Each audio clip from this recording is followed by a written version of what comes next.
our spirit or ghost come out of the body, it will go and revisit the family or whatnot, or wandering spirits, still carrying the memory of that life.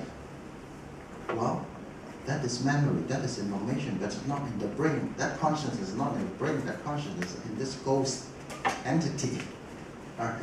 So there's two levels there. So we have to understand how that spiritual entity captures that, which brings us into the understanding of the arising of consciousness.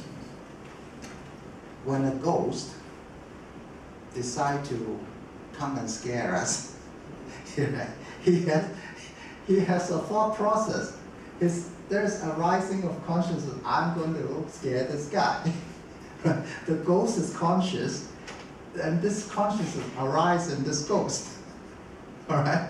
So we have to discuss that. We have to learn about that process. And understanding that is the beginning of enlightenment. Because now we're entirely in the spiritual realm.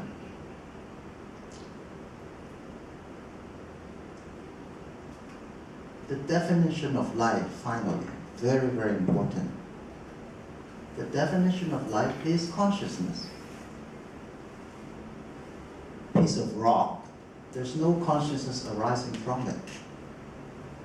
The ghost, there's a arising consciousness. So what is the definition of something that is alive and something that is not alive? Is arising of consciousness. That is the source of everything, is the arising of consciousness. So we have to delve into that definition very, very clearly.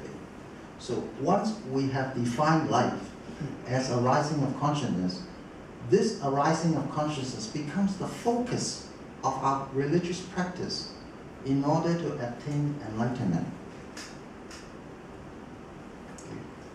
Let me repeat that. We define what is alive and what is not alive.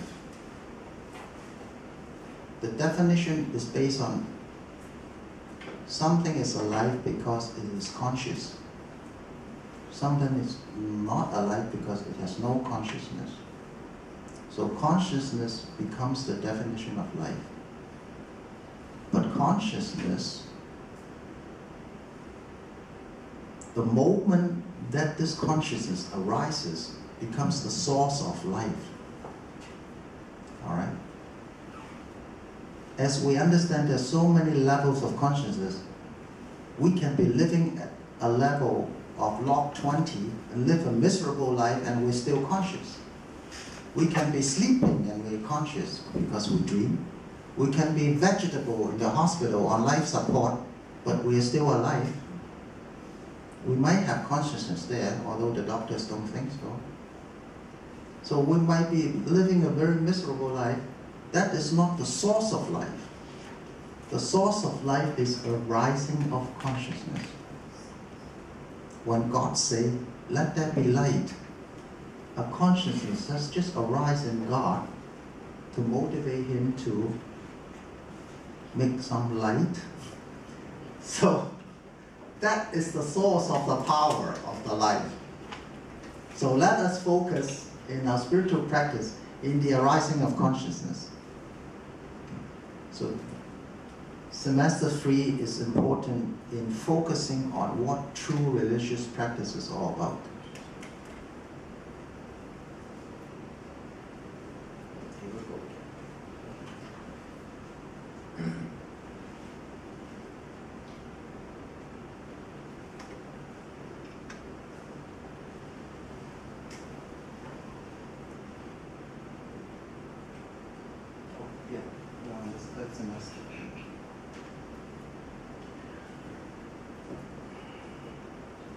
Okay, so, and then it will deal into much deeper consciousness. There is the individual consciousness, the entity, and that is the collective consciousness, probably what we call God.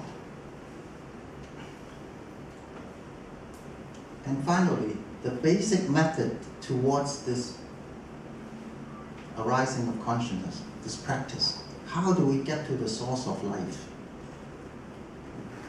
The basic methods. And I won't go into the basic method today, but this semester 3 will also continue. We'll also deal with them. Like there are different levels of consciousness, then there are also different levels of enlightenment. The first question is, why bother? We're living reasonably well. Why do we bother doing all this, studying all this, practicing all this, finding all this difficult concept? Why bother? We've got to answer that question. Why bother is well, let me not go into it in this lecture, okay? We will address the reason, the fundamental reason why human beings must bother with this question. Or else we'll be heading down the path of self-destruction, suffice to say so much. We need to liberate ourselves from suffering. That's why we bother with this. We're suffering, but we don't even know we're suffering. Life is suffering. Look at the big picture of life. Okay. Living and dying, the circle. Endless cycle of it. Then it also look at the level of consciousness. We talk about the different vehicles of trying to liberate oneself from this suffering.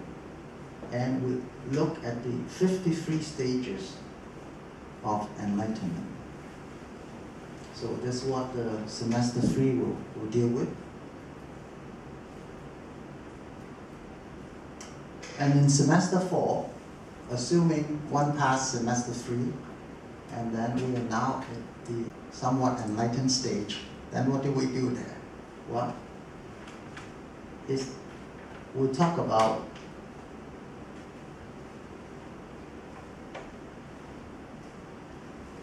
cessation of birth and death, which is not a very good terminology.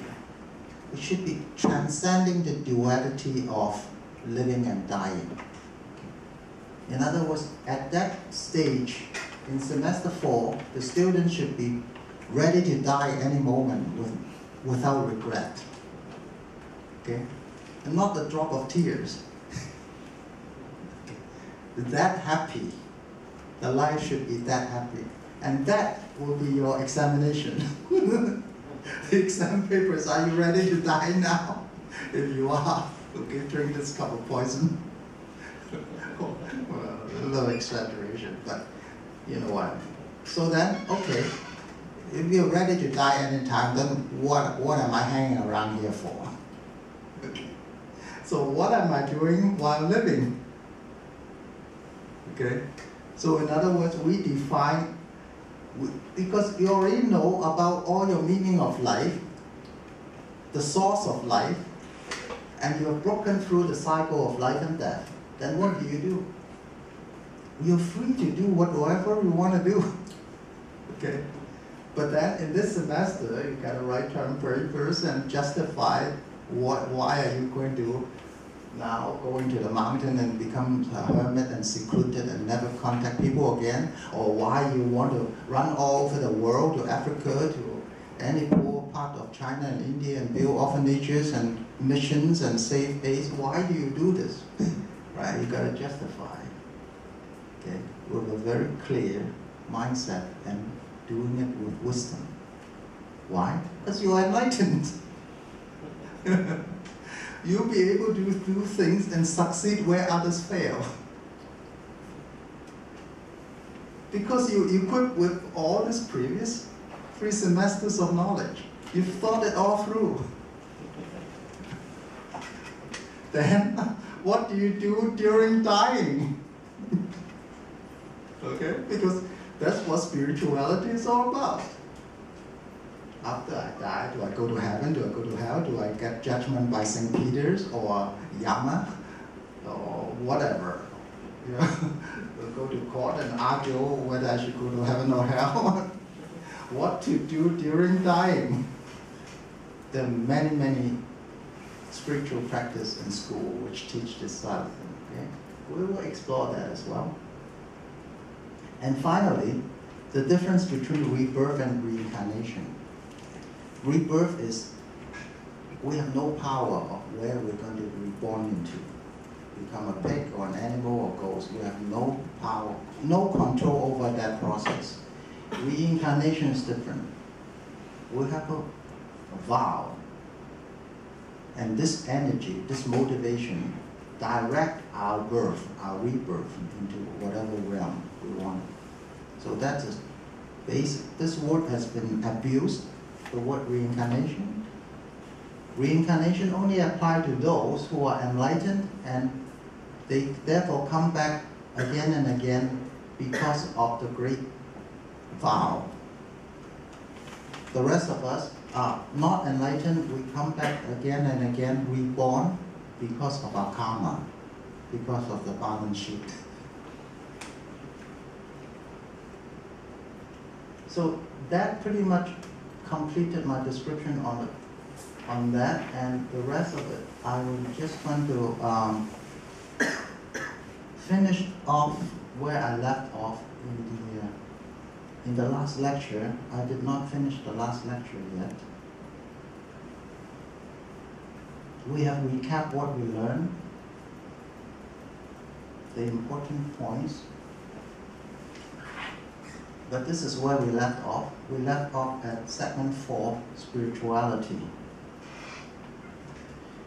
So this is another important thing, is this is the spiritual evolution.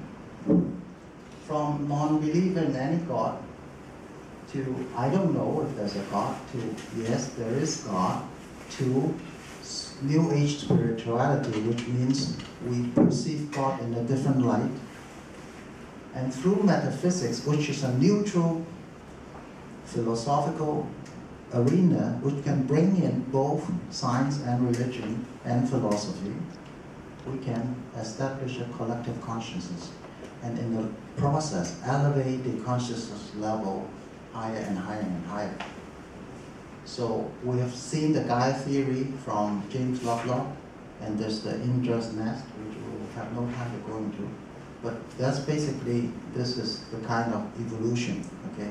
The picture stops here, and I'm adding this collective consciousness of the whole world as a self-regulating living body, Mother Gaia, to the infinite universe, the multiverse, the multi-dimensions.